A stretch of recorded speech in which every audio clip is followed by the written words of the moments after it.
Hello बच्चों, कैसे हो? क्या हाल चाल?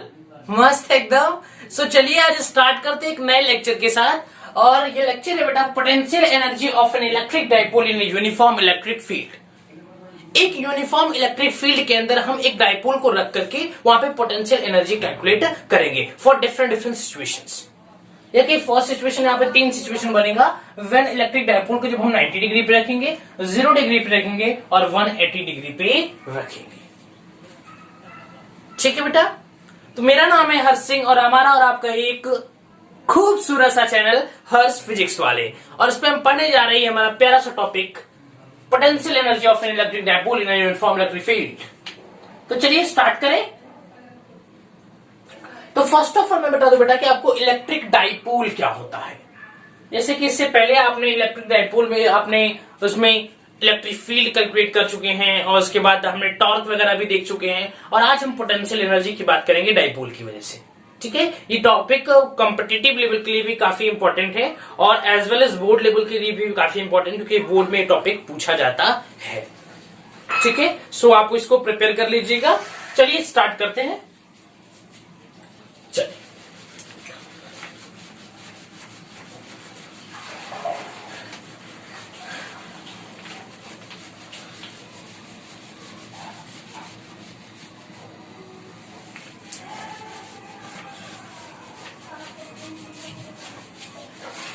तो देखिए बेटा, ये हमारा यूनिफॉर्म इलेक्ट्रिक फील्ड है। तो इसको भी फिर से ड्रॉ कर देते हैं।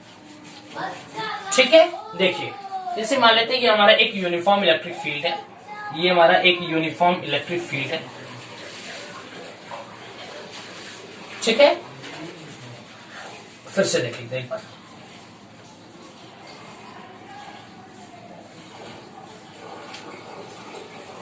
ठीक, मान लेते हैं कि हमारा एक यूनिफॉर्म इलेक्ट्रिक फील्ड है।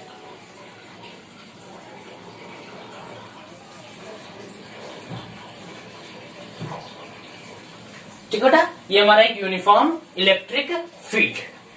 अब इस यूनिफॉर्म इलेक्ट्रिक फील्ड के अंदर एक हम डाइपोल रखेंगे। क्या रखेंगे? डाइपोल। सबसे पहले डाइपोल होता क्या है? ये हमारा डाइपोल है जिसके दो एंड है, एक पे पॉजिटिव चार्ज है, एक पे नेगेटिव चार्ज है। ये हमारा इसका सेंटर है और ये डिस्टेंस L है और ये भी डिस्टेंस L है। इसका फॉर्मूला होता है बेटा P is equal to Q into 2L। ठीक है, P is equal to Q into 2L। That is the formula of dipole. Clear है? तो चलिए इसी डाइपोल को हम इस यूनिफॉर्म इलेक्ट्रिक फील्ड के अंदर रखेंगे। यूनिफॉर्म का मतलब ये होता है बेटा कि यूनिफॉर्म का मतलब होता है सिंपल सा कि जहां पे इलेक्ट्रिक फील्ड की वैल्यू हर जगह सेम हो। अगर इलेक्ट्रिक फील्ड की वैल्यू हर जगह सेम है तो उसको हम यूनिफॉर्म इलेक्ट्रिक फील्ड के नाम से जानते हैं। उसी के अंदर आज हम डाइपोल रखेंगे और वहां पे इलेक्ट्रिक फील्ड की वैल्यू कैलकुलेट करेंगे। तो चलिए बेटा एक हम डाइपोल यहां पे रखते हैं आपके लिए। ठीक, मान लेते हैं ये हमारा एक डाइपोल है। ठीक, ये हमारा एक डाइपोल है। ये पे हमारा प्लस क्यू हो गया और ये हमारा माइनस क्यू हो गया। ठीक है, यहां पे पॉजिटिव क्यू पे यहां पे एक फोर्स लगेगी QE, जो कि in the direction of electric field रखती है, और यहां पे QE जो कि opposite to the direction of the field रखती है। ठीक है, क्लियर बेटा? Is it clear? अब देखिए, और मान लेते बेटा ये हमारा एक डाइपोल है। ये क्या है हमारा? ये एक हमारा ये डाइपोल है। अब हम क्या करेंगे बेटा, इस डाइपोल को थोड़ा सा इसे घुमाएंगे। देखिए बेटा, अगर इसमें मैं फोर्स की बात करूं तो यहाँ पे नॉर्मल हम शुरू से पढ़ते आ रहे हैं कि अगर हमें वर्क डन निकालना होगा तो क्या होता है? Force into displacement. Force into displacement. लेकिन यहाँ पे जो बेटा फोर्स है हमारा, ये मान लीजिए यहां से एंगल थीटा बना रहा है और मैंने इसको अब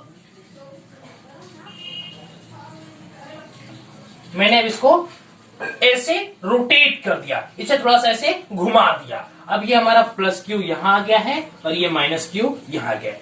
एक चीज देखिए बेटा कि यहाँ पे जो नेट फोर्स है बेटा वह 0 है, क्योंकि ये प्लस हो गया ये माइनस हो गया, दोनों करके क्या हो गया? 0 हो गया। तो नेट फोर्स क्या है? F नेट इक्वल टू क्या है बेटा?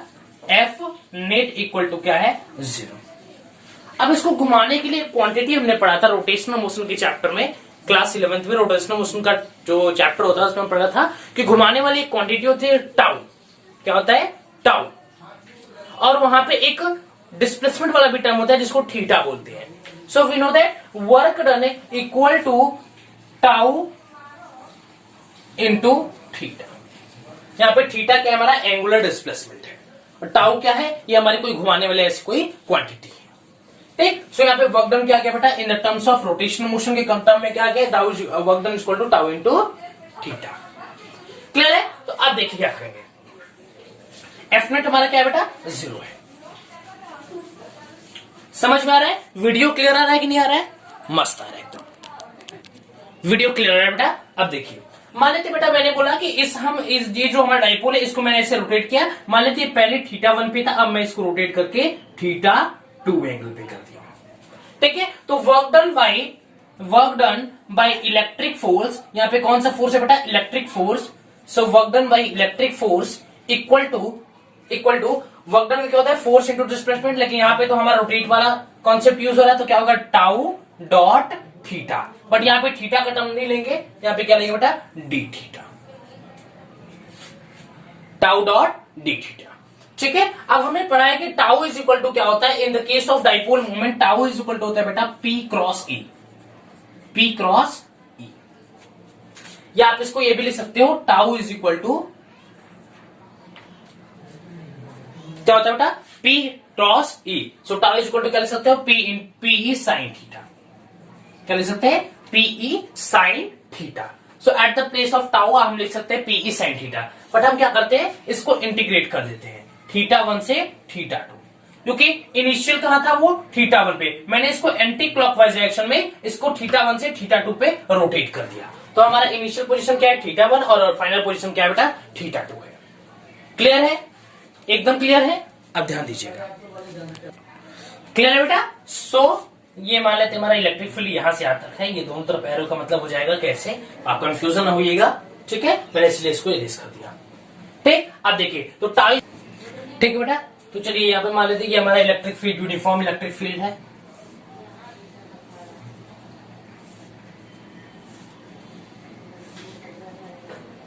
ठीक, ये हमारा यूनिफॉर्म इलेक्ट्रिक फील्ड हो गया। अब इस यूनिफॉर्म इलेक्ट्रिक फील्ड पे हम एक डाइपोल रखते हैं। क्या रखते हैं बेटा, डाइपोल। ये हमारा एक डाइपोल हो गया, ये हमारा हो गया प्लस क्यू, और ये हो गया हमारा माइनस क्यू। ठीक है, तो इसकी डायरेक्शन में ये opposite, in the direction of field यहाँ पे एक फोर्स लगेगी क्यू ई, और यहाँ पे in the opposite to that field यहाँ पे एक फोर्स लगेगी माइनस क्यू ई। यहाँ पे पॉजिटिव और नेगेटिव ये दोनों कैंसिल होकर क्या हो जाएगा, एफ नेट की वैल्यू क्या आ जाएगी बेटा, 0। एफ नेट क्या आ गया, 0। यहाँ पे हमारा क्या है, डाइपोल मोमेंट, ये डाइपोल मोमेंट है, और ये हमारी क्या है, electric field.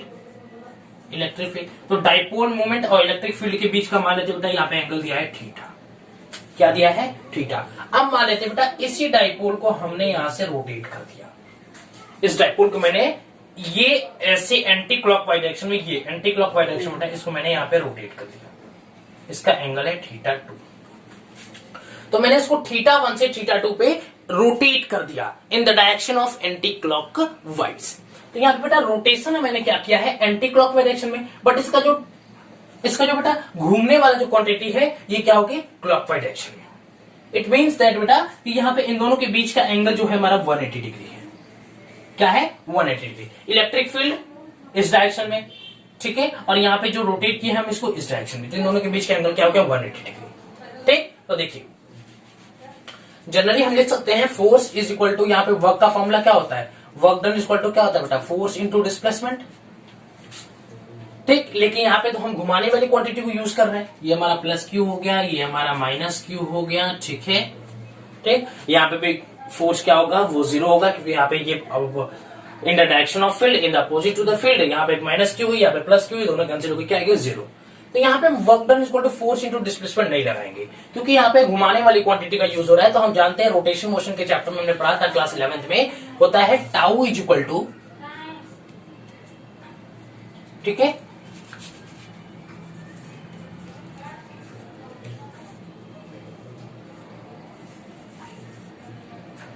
Work done equal to tau dot theta.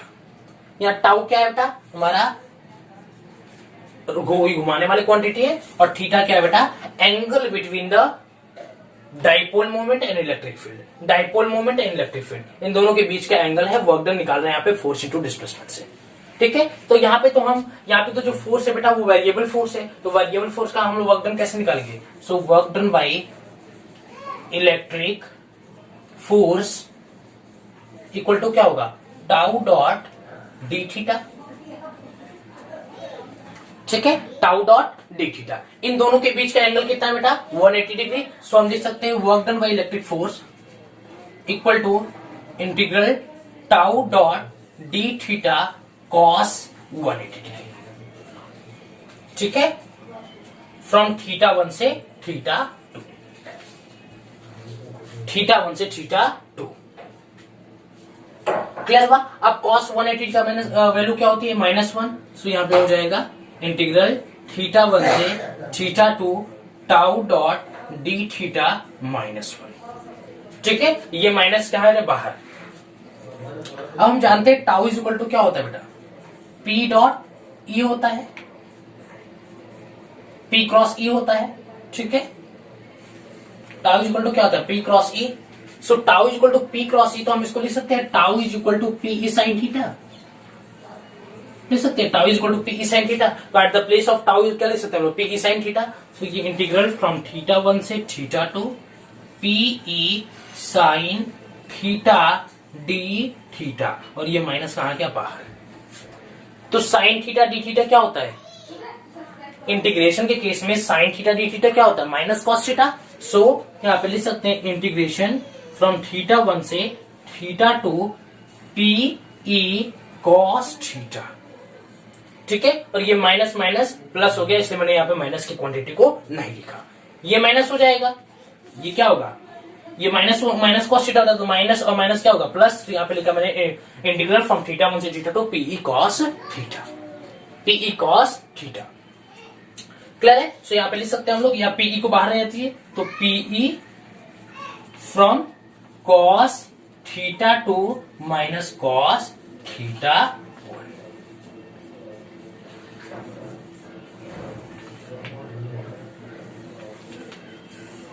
ठीक, तो work done by electric force, work done by electric force equal to क्या होगा, PE in bracket cos theta 2 minus cos theta 1। Clear आ रहा है वीडियो बेटा, एकदम मस्त आ रहा है, समझ में आया, किसी को कोई दिक्कत यहाँ तक। फिर से बता रहा हूं, मैंने क्या किया, मैंने एक यूनिफॉर्म इलेक्ट्रिक फील्ड लिया, उसके अंदर एक डाइपोल मोमेंट रखा। ठीक है, ये डाइपोल मोमेंट हमारा था, एक प्लस क्यू, यहाँ पे माइनस क्यू। हम जानते हैं कि पॉजिटिव क्यू है, तो यहाँ पे in the direction of field एक फोर्स लगेगी QE। अगर वो नेगेटिव चार्ज है तो यहाँ पे in opposite to the direction of field यहाँ पे एक फोर्स लगेगी -Q। तो यहाँ पे जो नेट फोर्स है बेटा F नेट है, वो हमारा 0 हो गया, क्योंकि ये एक पॉजिटिव है, ये नेगेटिव है, दोनों कैंसिल होकर के 0 हो गए, दोनों कैंसिल होकर क्या बेटा 0 हो गया। अब मैंने बोला कि इसी डाइपोल मोमेंट को हम एंगल, ये पहले एंगल थीटा 1 पे था, हम इस डाइपोल मोमेंट को थीटा 2 पे, यहाँ पे एंगल थीटा 2 पे इसको मैं रोटेट कर रहा हूँ, थीटा 1 से थीटा 2 पे। मैंने इसको थीटा 2 पे इसको रोटेट किया, तो इसका एंगल क्या है, थीटा 1 से थीटा 2 पे। मैंने ये इनिशियल हो गया, ये फाइनल हो गया। ठीक है, अब इन दोनों के बीच का एंगल क्या है बेटा, देखिए ये हमारा क्या है क्लॉकवाइज डायरेक्शन में, ये हमारा क्या है एंटी क्लॉकवाइज, दोनों के बीच का एंगल कितना हो गया 180 डिग्री। सो यहाँ पे लिख सकते हैं tau D theta cos 180 degree, cos 180 की वैल्यू क्या होती है -1। ठीक है, टाउ डी थीटा क्यों लिया है, यहाँ पे रोटेट करने वाला कोई टर्म आ रहा है, रोटेशन मोशन चैप्टर में हमने पढ़ा था कि रोटेट करने वाले टर्म को हम लोग क्या लेते हैं, टाउ डॉट डी थीटा। हमने यहाँ पे फोर्स इंटू डिस्प्लेसमेंट इसलिए नहीं लिया क्योंकि यहाँ पे कोई भी फोर्स या डिस्प्लेसमेंट की बात नहीं हो रही है, यहाँ पे कोई चीज घुमाने वाली बात हो रही है और एंगुलर डिस्प्लेसमेंट थीटा 1 से थीटा 2 की बात हो रही है, इसलिए मैंने इस क्वांटिटी को नहीं लिया, मैंने किसको लिया, टाउ डॉट डी थीटा। ठीक है, और यहाँ पे वेरिएबल फोर्स है, मैंने इसको इंटीग्रेट करके फ्रॉम थीटा 1 से थीटा 2 निकाला, क्योंकि थीटा 1 पे यहाँ पे था, थीटा 2 से यहाँ पे था। अब हम जानते हैं tau is equal to P cross E होता है। सो यहाँ पे पी क्रॉस ई की जगह पी ई साइन थीटा लिख सकते हैं, टाउ इज इक्वल टू मैंने क्या लिखा, पी ई साइन थीटा लिखा, यहाँ पे माइनस से यहाँ माइनस बाहर आ गया। ठीक, अब साइन थीटा डी थीटा क्या होता है बेटा, माइनस कॉस थीटा होता है, तो माइनस माइनस क्या हो गया प्लस, तो यहाँ पे पीई कॉस थीटा हो गया। अब फ्रॉम थीटा 1 से थीटा 2 तो P E cos theta 2 minus cos theta 1, ये आ गया work done by electric force, work done by electric force. Clear है, किसी को यहां तो कोई दिक्कत, समझ में आया बेटा, कोई परेशानी? No sir. अब हम लोग देखते हैं बेटा अब हम लोग जाते हैं कि work done by electric force. Work done by electric force equal to क्या होता है? Change in potential energy. Change in potential energy. So देखिए यहां पे इरेज करो, बस इस टर्म को याद रखिएगा।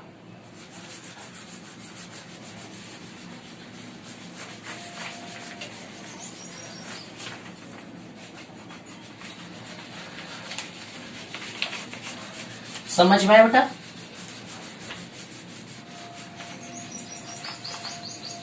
हमारा एक्सप्रेशन क्या आया था? Work done by electric force equal to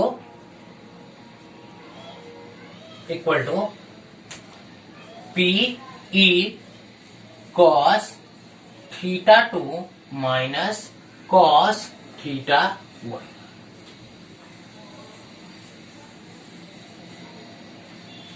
ठीक है, cos theta 2 minus cos theta 1। Clear है? कोई डाउट? चलिए, समझ में आ रहा है? Yes sir.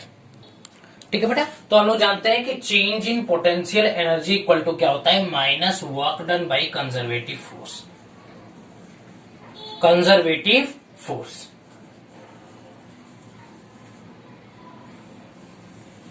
हम लोग जानते हैं कि change in potential energy equal to होता है बेटा minus work done by conservative force. तो यहाँ पे कंजर्वेटिव फोर्स क्या बेटा? Electric force. तो यहाँ पे लिख सकते हैं हम लोग कि U final minus U initial equal to minus work done by electric force.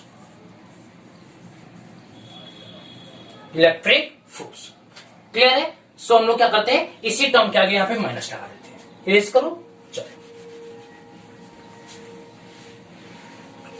ठीक है, मैं यहीं पे थोड़ा सा लिख लेता हूं। देखिए, तो ये हमारा हो जाएगा बेटा u final minus u initial. तो एक चीज देखिए बेटा, u फाइनल हमारा क्या था? थीटा 2 था, और u इनिशियल कहां था? थीटा 1, क्योंकि हम थीटा 1 से ही थीटा 2 पे ले गए थे। अब यहाँ पे minus work done by conservative force, जो कि हमारा इलेक्ट्रिक फोर्स है, तो मैंने इसके आगे नेगेटिव लगा दिया। ठीक है, क्लियर बेटा? किसी को या तो कोई डाउट? अब देखिए, आपको बेटा एक एग्जांपल एजप्शन लेना है। क्या लेना है? एक एजप्शन लेना है बेटा। एजप्शन क्या रहेगा हमारा कि theta 1 equal to 90 degree and U theta 1 equal to 0।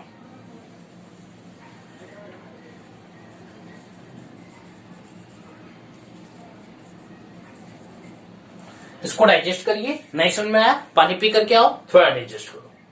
अभी समझाता हूं। देखो बेटा, मुझे एक पॉइंट का यहाँ पे थीटा 2 का, मुझे एक पॉइंट का क्या चाहिए? यहाँ पे पोटेंशियल एनर्जी चाहिए। देखिए, हम जानते हैं कि फिजिक्स के अंदर हमारे कोई भी किसी एक पॉइंट का पोटेंशियल एनर्जी डिफाइन नहीं है। डिफाइन क्या है? Change in potential energy. अभी तक जो हम पोटेंशियल एनर्जी कैलकुलेट करते थे बेटा, वो इन्फिनिटी को टर्म को लेके आते थे। इन्फिनिटी पे पोटेंशियल की वैल्यू 0 निकालते थे और एक दूसरे वाले टर्म को उससे कंपेयर करके निकाल लेते थे। लेकिन इन्फिनिटी वाला कोई टर्म तो है नहीं। तो हमें क्या करना है? किसी एक पॉइंट को, जैसे थीटा 1 को हम 90 डिग्री मानेंगे और U potential energy theta 1 equal to 0 मान लेंगे। सो देखिए, थीटा 2 माइनस, ठीक है, ये हमारा क्या आ गया? 0 इक्वल टू, चाहे इसको हम 0 equal to minus PE cos theta 2 minus cos theta 1। So cos theta 2 minus cos 90 degree. Cos 90 की वैल्यू क्या होती है? 0। So U theta 2 equal to minus PE cos theta 2। ठीक, आप ये भी लिख सकते हैं कि U theta is equal to minus PE cos theta. आप यहां पे ये भी लिख सकते हो, कोई दिक्कत नहीं। अब पीई कॉस थीटा को आप ये भी लिख सकते हो कि U theta equal to P dot, ठीक है, आप इसको ये भी लिख सकते हैं, कोई दिक्कत?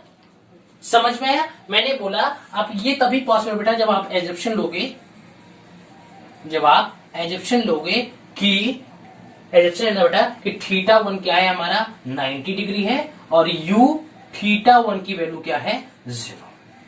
जब आप ये जब से लोगे तभी ये पॉसिबल हो पाएगा। मैंने यहाँ पे θ1 को 0 कर दिया, ठीक है। यहाँ पे θ1 को 90 डिग्री, तो cos 90 की वैल्यू 0, ये u θ1 को मैंने क्या बोला 0। तो यहाँ पे ये हमारा टर्म 0 हो गया, ये टर्म 0, cos 90 की वैल्यू भी 0 होती है, ये 0 कैंसिल हो गया, तो u θ2 is equal to minus P cos θ2। तो यहाँ पे u θ इज इक्वल टू क्या माइनस पी cos θ लिख सकते हैं। इट मीन्स दैट बेटा, तो आपको अगर फाइनल पोजीशन बोल दिया कि 60 डिग्री पे क्या बताइए, 30 डिग्री पे क्या होगा, तो यहाँ पे आप 60 डिग्री रखो, यहाँ पे 60 डिग्री cos 60 की वैल्यू निकाल लो, बस फटाक से निकल के आ जाएगा आपको, ठीक है। cos 60 की वैल्यू 1/2 निकालो, फटाक से आपको निकल के आ जाएगा, ठीक। फिर जो एंगल गिवन रहेगा आप यहाँ पे डायरेक्ट रख करके आप वहां पे पोटेंशियल एनर्जी की वैल्यू कैलकुलेट कर सकते हो। क्लियर हुआ? ये एजप्शन हमारा यही फायदा यहाँ पे निकल के आता है। अब इसके ऊपर बेटा 3 केस लेते हैं। जब हमारा डाइपोल 0 डिग्री पे रखा है, 90 डिग्री पे रखा है, 180 डिग्री पे रखा है, तो डिफरेंट सिचुएशन में पोटेंशियल एनर्जी की वैल्यू क्या होगी, एफ नेट की वैल्यू क्या होगी, टाउ नेट की वैल्यू क्या होगी, ऐसी हर एक बातें हम यहाँ पे डिस्कस करने जा रहे हैं, ठीक है। तो चलिए पहला हम लोग सिचुएशन लेते हैं, when dipole is placed at the angle theta at the angle 0 degree.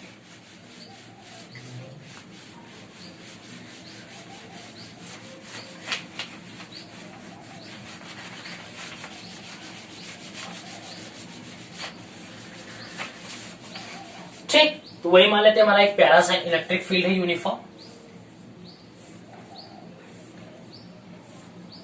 ठीक। ये हमारा प्यारा यूनिफॉर्म इलेक्ट्रिक फील्ड है। मैंने यहां पे कोई डाइपोल रखा, ये हमारा प्लस क्यू है, ये हमारा माइनस क्यू है। यहां पे एक फोर्स लगेगी माइनस क्यू, और यहां पे एक फोर्स लगेगी इन the direction of field Q. यहां पे एफ नेट की वैल्यू क्या आ गई बेटा, एफ नेट की वैल्यू फिर से 0 आ गई। क्लियर है? अब इन दोनों के बीच का बेटा जो एंगल है वो क्या है, इन दोनों के बीच का जो एंगल क्या है बेटा 0, theta equal to 0 degree, theta equal to 0 degree. Clear बेटा?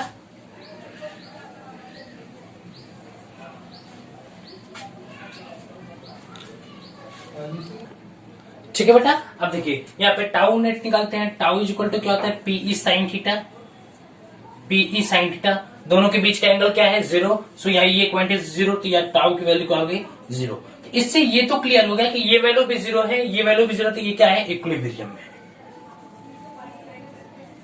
इक्विलिब्रियम। यहाँ पे ट्रांसलेशन और रोटेशनल दोनों क्या हो गया 0 हो गया, तो ये बॉडी क्या है बेटा इक्विलिब्रियम में है। क्लियर है? क्या है बेटा इक्विलिब्रियम में। क्लियर है? अब देखिए ध्यान दीजिएगा। यहां पे हम निकालते हैं बेटा u theta is equal to minus PE cos theta, ठीक है। दोनों के बीच की वैल्यू क्या है 0, तो कॉस 0 की वैल्यू क्या होगी 1, so u equal to minus P, u is equal to minus P E. तो कॉस 0 की वैल्यू क्या है बेटा 1। क्लियर दिखाई दे रहा है? अब देखिए ये क्लियर दिखाई दे रहा है बेटा, तो ये क्या हो गया हमारा minimum potential energy, minimum potential energy. Clear है? अब हम डिस्कस करें बेटा tau is when theta is equal to 90 degree, theta is equal to 90 degree, ठीक। तो चलिए इरेज करते हैं इसको।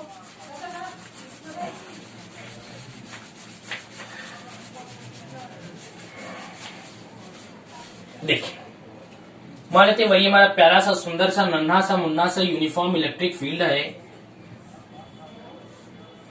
ठीक। इसके अंदर एक डाइपोल मोमेंट रखा हुआ है, ये माइनस क्यू है और ये प्लस क्यू है in the direction of field, यहाँ पे Q E in the opposite to the direction of field, यहाँ पे माइनस क्यू ई। दोनों क्या हो गया एफ नेट की वैल्यू क्या होगी बेटा 0 हो गई, ठीक। अब देखिए एफ नेट की वैल्यू 0। अब इन दोनों के बीच का एंगल क्या है बेटा, यहाँ पे डाइपोल मोमेंट पी है, इन दोनों के बीच का एंगल कितना है 90 degree.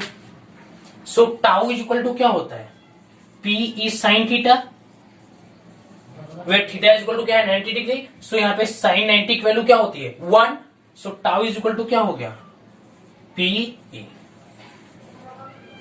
Tau is equal to क्या बेटा पी ई, ठीक है। तो tau is equal to P. अब हम देखते हैं बेटा potential energy theta is equal to minus PE cos theta. अब take theta is equal to क्या रहता है 90 degree, so minus PE cos 90। ठीक है, तो कॉस 90 की वैल्यू क्या हो गई, कॉस 90 की वैल्यू क्या हो गई 0, कॉस 90 की वैल्यू क्या हो गई 0। सो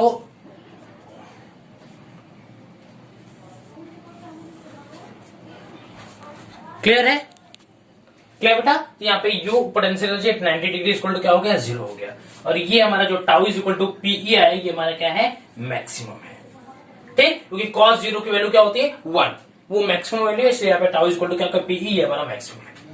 अब हम लास्ट केस डिस्कस करें बेटा, when theta is equal to 180 degree. समझ में आ रहा है बेटा, किसी को कोई यहां तक कोई दिक्कत परेशानी? No sir. चल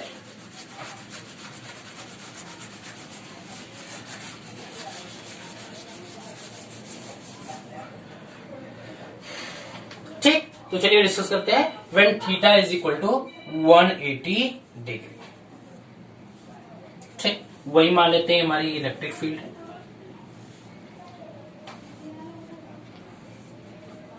ठीक है, अब इस इलेक्ट्रिक फील्ड में ये हमारा हो गया एक प्यारा सा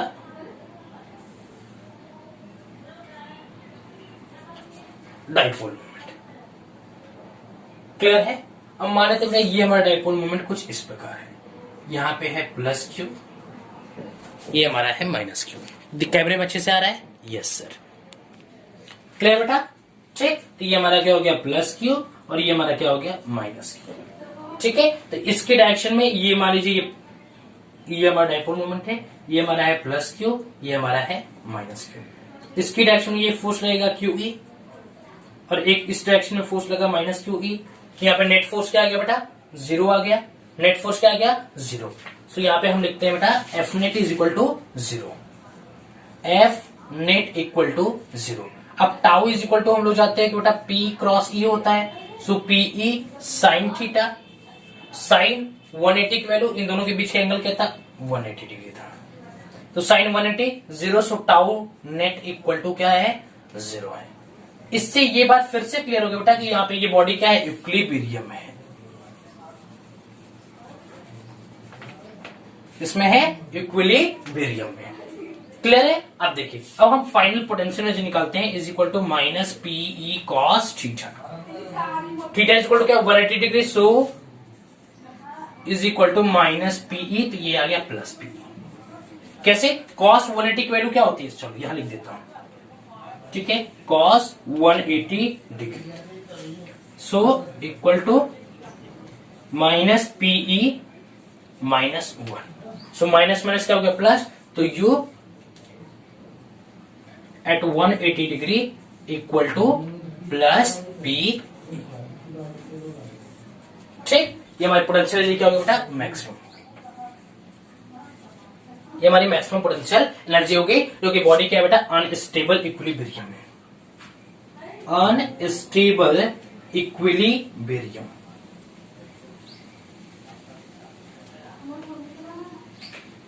अनस्टेबल इक्विलिब्रियम। तो जब पोटेंशियल एनर्जी किसी बॉडी की, जब किसी बॉडी की पोटेंशियल एनर्जी मैक्सिमम होती है वो बॉडी अनस्टेबल इक्विलिब्रियम होती है, और अगर जब किसी बॉडी की पोटेंशियल एनर्जी मिनिमम होती है तो वो बॉडी क्या होती है स्टेबल इक्विलिब्रियम में होती है। जैसे एक एग्जांपल समझाता हूं, वैसे कि आप अगर आप मेरा टॉर्क वाला वीडियो देखेंगे रोटेशन मोशन तो उसमें दिया गया, लेकिन फिलहाल देख लीजिए। ठीक, ये मान लीजिए कोई बॉडी है, मैंने यहाँ पे मान लीजिए कटोरा है, मैंने यहाँ पे गेंद रखी है, एक गेंद मैंने यहाँ पे रखी है,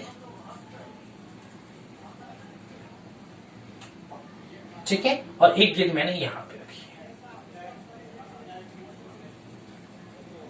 ठीक है बेटा, अगर इससे मैं थोड़ा ही से फोर्स लगा करके यहां तक छोड़ू, यहां से डिस्प्लेस करूं तो ये बॉडी फिर से अपनी पोजीशन पे आ जाएगी। मैं इसकी थोड़ी सी पोटेंशियल एनर्जी अगर उसको दूंगा तो ये बॉडी फिर से स्टेबल अपने इक्विलिब्रियम अपने मीन पोजीशन पे आ जाएगी।